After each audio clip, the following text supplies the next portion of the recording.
Hello friends, welcome back to my P2B classes. Friend, आज हम पढ़ेंगे 1 सितंबर 2022 का करंट अफेयर। 1 सितंबर का करंट अफेयर काफी इंपॉर्टेंट है, तो आइए आज का पहला क्वेश्चन देखते हैं। क्वेश्चन नंबर फर्स्ट,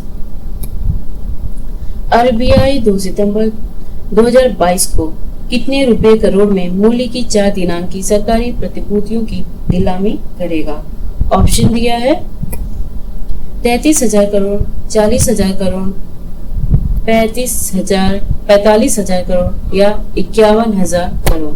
इसका सही आंसर हो जाएगा 33,000 करोड़। RBI भारत का केंद्रीय बैंक है। यह भारत के सभी बैंकों का संचालक है। RBI भारत की अर्थव्यवस्था को नियमित करता है। इसकी स्थापना 1 अप्रैल 1935 को RBI एक्ट 1934 के अनुसार हुआ था। इसकी करेंसी इंडियन रुपीज है और इसके founder British Raj ownership ministry of finance and government of India. इसके गवर्नर शक्तिकांत दास हैं। इस क्वेश्चन से रिलेटेड इंपॉर्टेंस पॉइंट देखेंगे। RBI 2 सितंबर को 33,000 करोड़ की 4 दिनांक की सरकारी प्रतिभूतियों की नीलामी करेगा। नीलामी के लिए प्रतिस्पर्धी और गैर प्रतिस्पर्धी दोनों बोलियां RBI के कोर बैंकिंग समाधान ई-कुबेर प्रणाली पर इलेक्ट्रॉनिक रूप से जमा की जाएगी। क्वेश्चन नंबर सेकेंड, किसने आधार वेंचर्स इंडिया लिमिटेड और इसके निर्देशकों पर इनसाइडर ट्रेडिंग नियमों और लिस्टिंग शर्तों का उल्लंघन करने के लिए जुर्माना लगाया गया है? ऑप्शन दिया है SEBI, SE, RBI, IRDAI, PERDA। इसका सही आंसर हो जाएगा सेबी।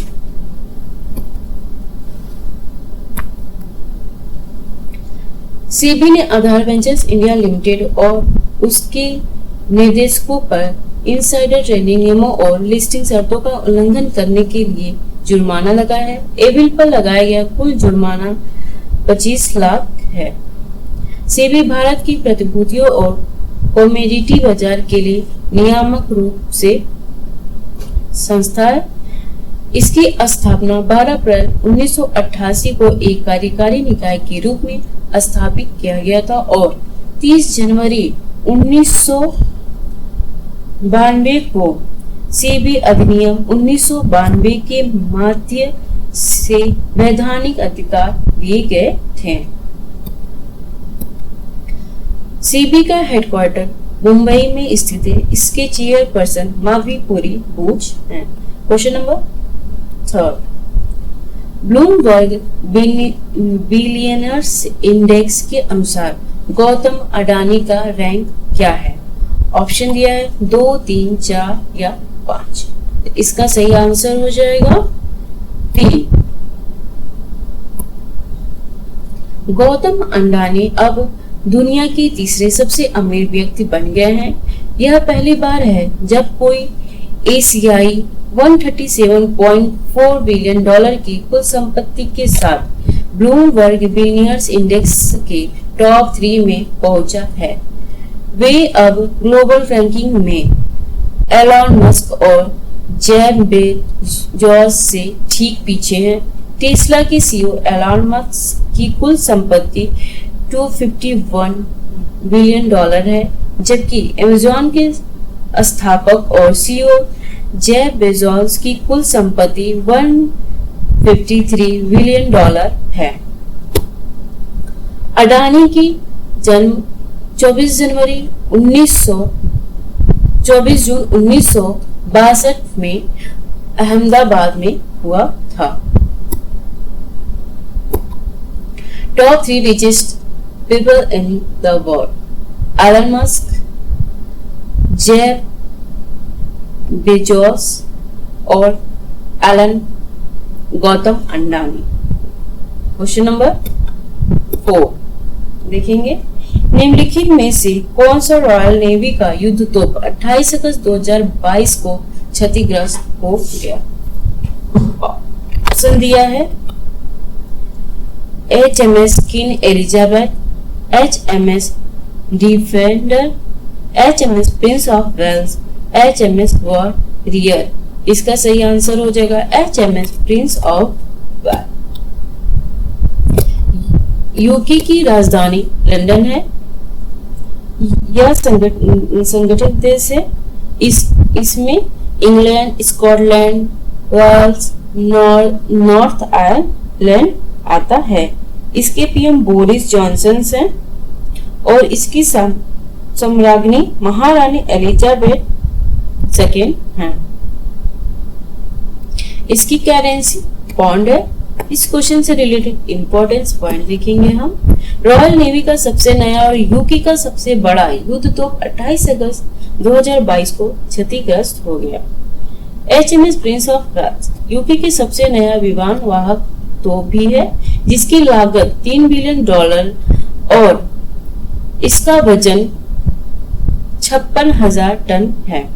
यह युद्ध तोप अमेरिकी नौसेना के लिए प्रशिक्षण का अभ्यास करने हेतु अटलांटिक के पार रवाना होना था। जनवरी 2022 को से युद्ध तोप को नाटो से कमांड शिप की भूमिका सौंपी गई थी। क्वेश्चन नंबर 5 देखेंगे। ओलंपिक स्वर्ण पदक विजेता नीरज चोपड़ा ने अपने ऐतिहासिक टोक्यो ओलंपिक स्वर्ण पदक जीतने वाला भाला किस शहर में ओलंपिक संग्रहालय को उपहार दे दिया है?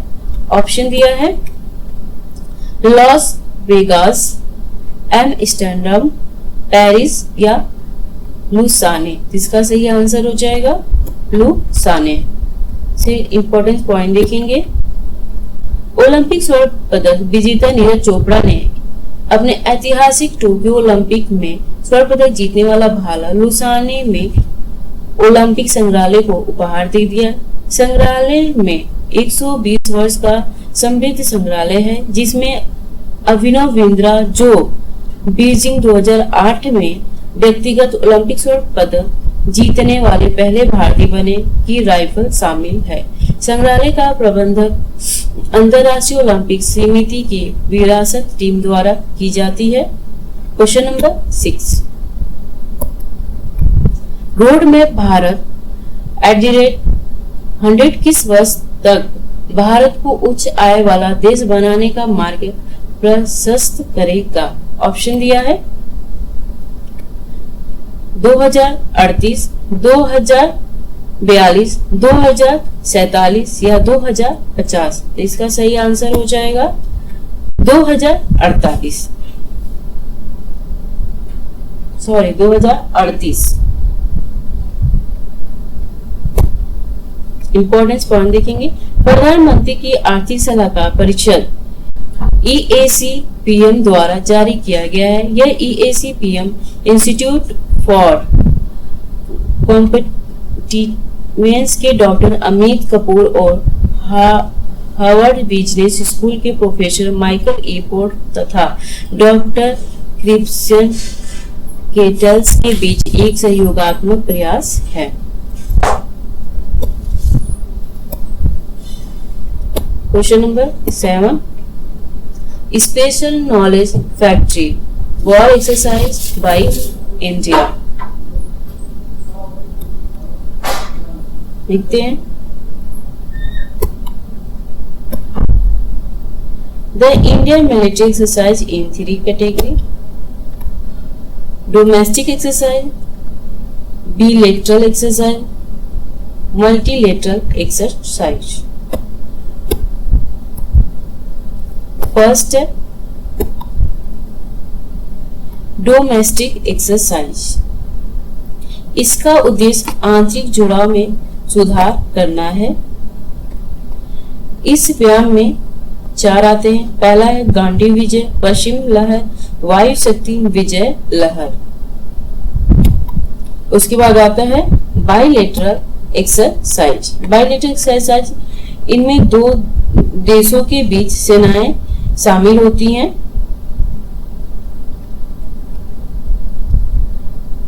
जो है संप्रीति इंडिया एंड बांग्लादेश, मित्र शक्ति इंडिया एंड श्रीलंका, मैत्री एक्सरसाइज इंडिया एंड थाईलैंड, वज्र प्रहार India and USA, Yudh Abhyas India and USA, nomadic elephant India and Mongolia, Garuda Shakti India and Indonesia, Shakti express India and France, and Dharma guardian India and Japan.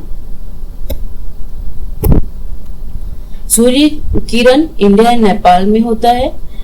Hand in hand exercise India and China के बीच होता है। SIMBEX India and Singapore के बीच होता है। शक्ति exercise India and France के बीच होता है। Corporate exercise India and Thailand के बीच होता है। थर्ड एक्सरसाइज देखेंगे, मल्टीलेटरल एक्सरसाइज। ये अभ्यास एक से अधिक भागीदार राष्ट्रों सहित सेवा द्वारा आयोजित की जाती है, जिसमें रिमपैक में 26 देश आते हैं, मलावर में 3 देश आते हैं और कोबरा सेना में एशिया प्रशांत देश आता है। उसके बाद आता है संवेदना दक्षिण एशिया क्षेत्र के राष्ट्र, जिसमें अफगानिस्तान, बांग्लादेश, भूटान, इंडिया, मालदीव, नेपाल, पाकिस्तान, श्रीलंका हैं। Question number 7, G20 digital innovation network में भारत का प्रतिनिधित्व करने के लिए इलेक्ट्रॉनिक्स और सूचना प्रौद्योगिकी मंत्रालय द्वारा कितने स्टार्टअप का चयन किया गया है? ऑप्शन दिया है 4, 5, 6, 7। इसका सही आंसर हो जाएगा 4। तेलंगाना AI मिशन के खुलासा किया है कि उनके 4 स्टार्टअप में मैती इलेक्ट्रॉनिक्स और सूचना प्रौद्योगिकी मंत्रालय द्वारा G20 डिजिटल इनोवेशन नेटवर्क में भारत का प्रतिनिधित्व करने के लिए चुना गया है। TAIM नस्कोम द्वारा समर्थित राज्य सरकार की एक पहल है। 4 स्टार्टअप आर्टिकल एडबुक, यूनिमार्ट और माया MD रेव अप प्रोग्राम द्वारा समर्थित है। G20 20 वित्त मंत्रियों और सेंट्रल बैंक के गवर्नर्स का समूह के रूप में भी जाना जाता है, जो कि विश्व की प्रमुख अर्थव्यवस्थाओं के वित्त मंत्रियों और केंद्रीय बैंक के गवर्नर्स का एक संगठन है, जिसमें 19 देश और एक यूरोपीय संघ शामिल है, जिसका प्रतिनिधित्व यूरोपीय परिषद के अध्यक्ष और यूरोपीय केंद्रीय बैंक द्वारा किया जाता है।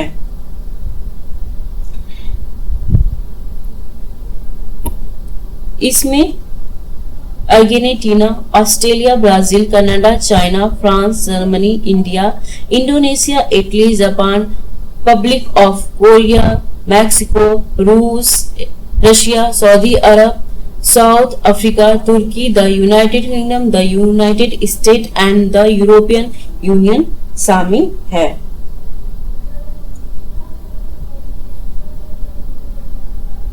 विश्व के प्रमुख देशों ने G7 के एक नए संगठन की शुरुआत की, जिसका नाम G20 रखा गया। इसकी स्थापना 26 सितंबर 1999 में अमेरिकी की राजधानी वाशिंगटन DC USA में की गई थी।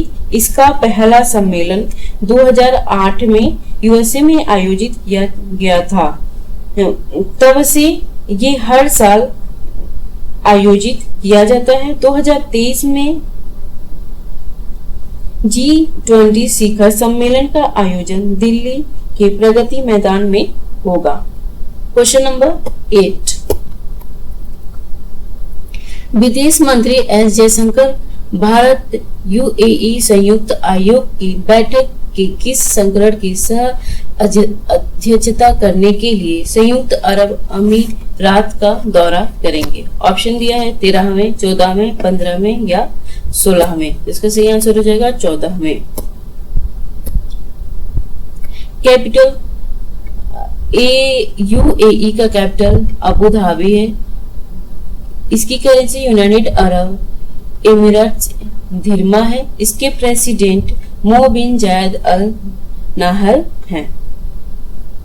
इसको ऑप्शन देखेंगे। विदेश मंत्री एस जयशंकर 31 अगस्त 2022 से संयुक्त अरब अमीरात का दौरा करेंगे। अब भारत यूएई संयुक्त आयोग की 14वीं बैठक और संयुक्त अरब अमीरात के विदेश मंत्री शेख अब्दुल्ला बिन जायद अल नाहयान के साथ तीसरी भारत यूएई सामरिक वार्ता की सह-अध्यक्षता के लिए दौरा करेंगे।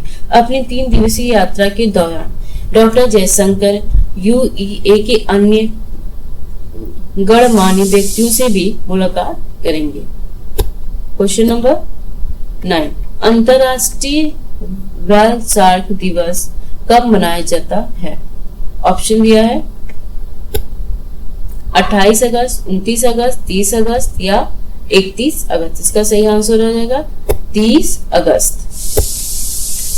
अंतरराष्ट्रीय व्हेल शार्क दिवस हर साल 30 अगस्त को मनाया जाता है। यह व्हेल शार्क के महत्व और उनके संरक्षण के बारे में जागरूकता फैलाने के लिए मनाया जाता है।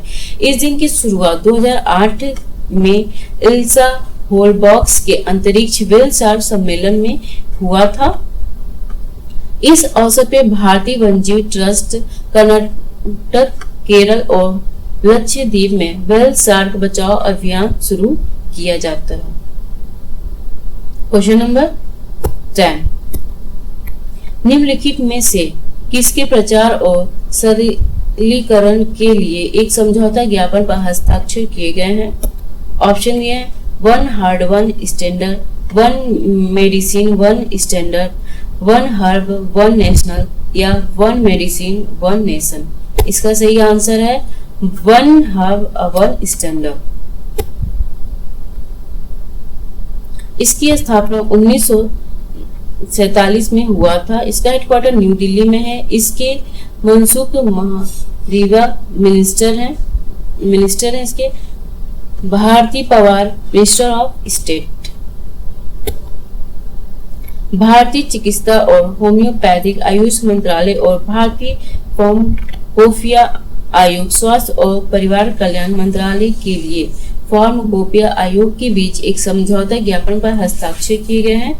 यह 1 हर्ब 1 स्टैंडर्ड के प्रचार और सरलीकरण के लिए अंतर मंत्रालय सहयोग हेतु है। यह समझौता ज्ञापन पारंपरिक चिकित्सा के मानवीकरण के क्षेत्र में सहयोग को एक सुगम बनाएगा।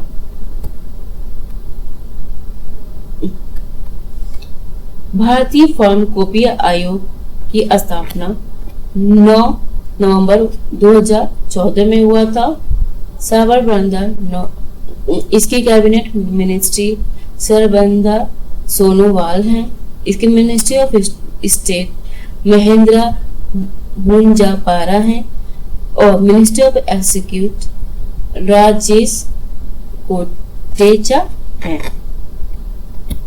अगर आपको आज की जानकारी अच्छी लगे तो वीडियो को लाइक एंड सब्सक्राइब जरूर करें और हाँ, बेल आइकन दबाना ना भूलें, जिससे आपको मेरे नए वीडियो की नोटिफिकेशन मिलता रहेगा। इसी के साथ आज के लिए धन्यवाद।